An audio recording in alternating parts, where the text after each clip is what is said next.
We're not getting a stimulus payment, and I know we are not the only ones. And so today I'm going to talk about why we aren't getting ours and why others might not get one as well.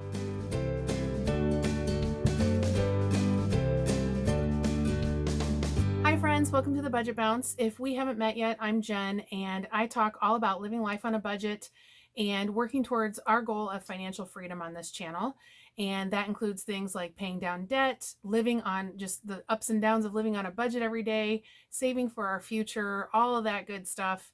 So if you like that kind of thing, make sure you hit that subscribe button down below and tap the bell so you'll get notified every time I post a new video. All right, so let's talk about why Matt and I aren't going to get a stimulus payment.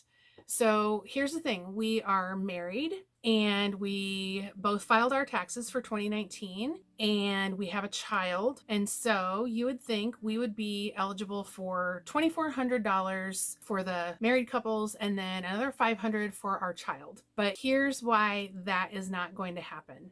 So first of all, we could get $2,400 individually potentially, but even that's not going to happen. And the reason why is because we file separately. So they're looking at us as individuals, and I don't qualify for a stimulus payment this year. So for sure, that $1,200 is off the table. So that leaves Matt and his, and he actually qualifies for $1,200. So that's fantastic. So we could get $1,200. So you would think we started out with $2,400 plus $500 would be $2,900. We are now down to $2,900 minus $1,200 is $1,700. And so that's $1,200 from Matt and $500 for our child. However, our child does not qualify because he is 18. He was 17 during the 2019 tax year. And the qualifying children have to be age 16 or under.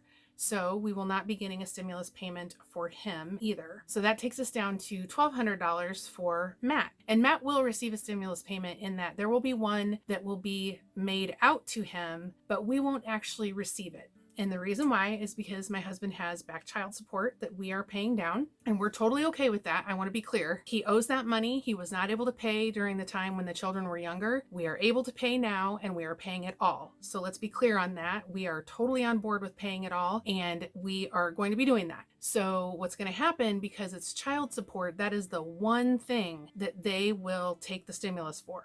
If you owe back child support, they are going to take that money and they're going to put it towards child support. So we are not actually going to see any stimulus money come into our accounts. Now, the good news, the positive spin on this is that means that there's going to be $1,200 going toward his child support balance. Now, I did have a couple of people who have commented that they think that that is not actually going to count towards taking down our child support balance, but I'm being optimistic that that is not the case, that it will actually go towards his back child support amount, his current balance. And so the good news is that means, by the way, regardless if it goes towards our balance or not, it's actually going to go to the moms. So they're going to be able to get this money and they're going to be able to use it. So this is fantastic. It's going to be extra for them. So they may qualify already for their own stimulus, plus they're going to get a portion of Matt's. So that will help them, and that's fantastic. We are all on board with that, and we don't have any issues with it.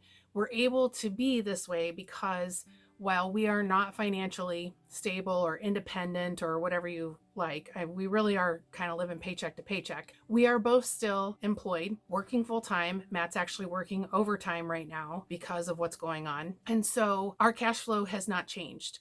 And we don't need the stimulus payment to live on right now. If we were to receive any stimulus money, it's going straight to the emergency fund for us. And that way, when, if something should change and we need it, we've got it sitting there. But again, we are 99% certain that we are not going to see any stimulus money. That's okay. That's one scenario. Okay, so we've talked about a couple of different things. People who might not get the stimulus payment could be any of the following. If you do not have a social security number, you're not going to get a stimulus payment. If you are claimed as a dependent on anyone else's taxes, like officially claimed, like I had to put in Henry's name, date of birth, and social security number to claim him on my taxes. If someone has done that with you, you are a dependent, and you currently, under the current package, you will not be getting a stimulus payment for yourself. You won't get $1,200. If you are age 17 or older in the last year that the last tax year, then your parents aren't going to be able to get the $500 for you either. So if you were thinking maybe they'd share that with you, they're not going to get it. The dependents that are being claimed on someone else's taxes are not going to be getting any type of stimulus for themselves or through a parent. So there are many people in this country who are currently caring for their parents, a parent or both parents. And so they are claiming those people on their tax returns. And that means that their parents now are not eligible to get a stimulus payment either. And because their parents are over the age of 16, the person who claimed the parent on their taxes won't be able to get $500. If you are filing individually, so if you filed as an individual, you are not going to be able to get a stimulus payment if you make more than $99,000. So that is the cutoff if you filed single. If you filed as head of household in the last time that you filed your taxes, then your cutoff is $136,500. So if your adjusted gross income was more than that in the last time that you filed taxes, then you also are not eligible for a stimulus payment. Now, you may have qualifying dependents, so you're not eligible for $1,200, but you might be able to get the $500 per child if you have children age 16 or under that you've claimed as dependents on your taxes. If you are a married couple who filed jointly, then the cutoff is $198,000. So if your adjusted gross income was $198,000 or more, you are not going to receive a stimulus payment. If you are an immigrant who is here on an H-1B or a green card or some other sort of visa, and you do not have a social security number, you will not be eligible to receive a stimulus payment. If you have a newborn child that was born in 2020, you will not be able to receive a stimulus payment for that qualifying child right now because they technically don't qualify because they did not exist in 2018 or 2019.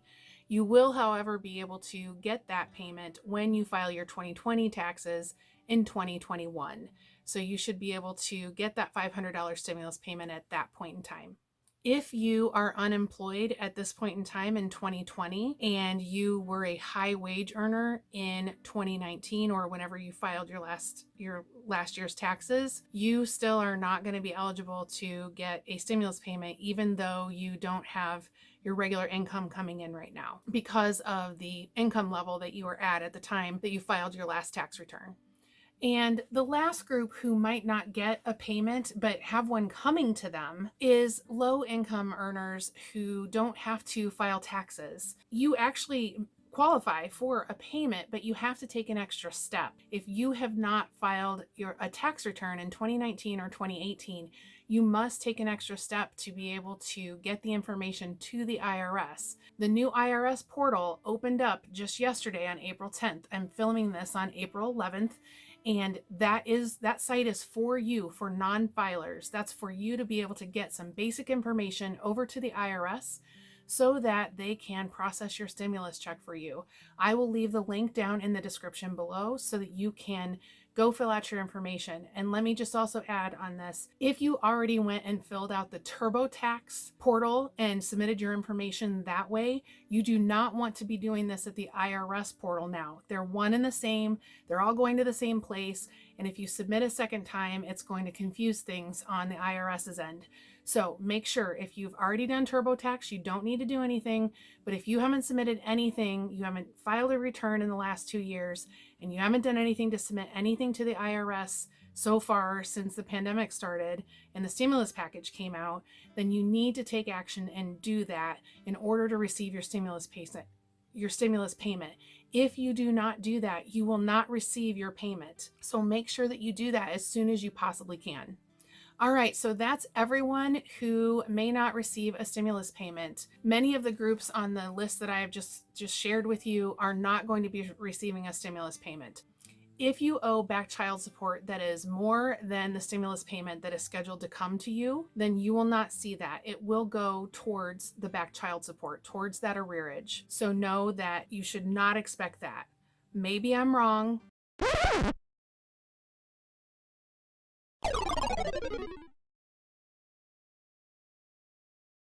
But everything I'm hearing, watching, reading, everyone is saying the same. They're not taking stimulus payments for anyone who owes back taxes or has federal student loans, but they are taking it for back child support. So that's my list of the groups that are not going to be receiving stimulus payment at this point in time. That could change. Maybe some of these groups will drop off if there isn't another stimulus package that is passed, another stimulus bill of some sort. But there are some gaps here, and it is the reality. I just wanted to reiterate for you. It's been, a couple of weeks now. People have been talking about this. So I wanted to make sure that I got it out here for my audience so that you understand whether or not you fall into one of these groups. If you have any questions, please feel free to share them in the comments below. I will do my best to answer them. Know that I am not a tax professional. I am not a finance professional. I am somebody who studies personal finance, and for my family, I take care of it for my family. I'll do all of our budgeting and handle all of our finances. And I'm very ingrained in this stimulus package from a personal finance standpoint. I am not ingrained in it from a tax professional standpoint. There are some other channels, and I have some great resources, some links to some channels that I will put down below for you, so you can go check them out. There are a couple that I watch that they put out. There's 3 or 4 that I watch every day that they put out new updates every single day. They're financial planners and CPAs, and they have the inside look into a lot of this stuff because they are living in that world. So make sure that you check them out. All right, so up next, I'm going to be talking to those who are going to be receiving a stimulus payment and how you should consider spending your stimulus payment. So just click on the video right here, and I will meet you over there. That's all I've got for you today. Until next time.